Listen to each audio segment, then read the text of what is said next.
আইডিএমটি relay হলো একটি protection relay যার অপারেটিং টাইম ফল্ট কারেন্টের মাত্রা বিপরীতভাবে সমানুপাতিক। আইডিএমটি রিলে এর পূর্ণরূপ হলো inversely finite minimum time relay. সুতরাং ফল্ট কারেন্টের পরিমাণ বেশি হলে এটি দ্রুত কাজ করবে এবং যখন ফল্ট কারেন্টের পরিমাণ কম হবে তখন এটি পরিচালনা করতে দীর্ঘ সময় লাগবে। তাই আইডিএমটি রিলে সাধারণত একটি সার্কিট ব্রেকারের সাথে ব্যবহার করা হয়।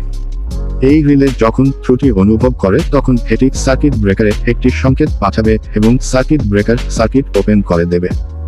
আইডিএমটি রিলে ওভারকারেন্ট রিলে ক্যাটাগরিতেই পড়ে। প্রকৃতপক্ষে বেশিরভাগ ওভারকারেন্ট রিলে আইডিএমটি নীতিতে কাজ করে।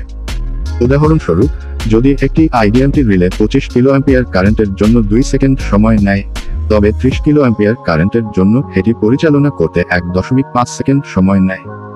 তাহলে বুঝতেই পারছেন যে বেশি কারেন্ট মানে কম সময় আর কম কারেন্ট মানে বেশি সময়। এখন এই ভিডিওতে আপনি ফল্ট কারেন্ট সম্পর্কিত আইডিএমটি রিলে অপারেটিং সময়ের জন্য একটি গ্রাফ দেখতে পাচ্ছেন।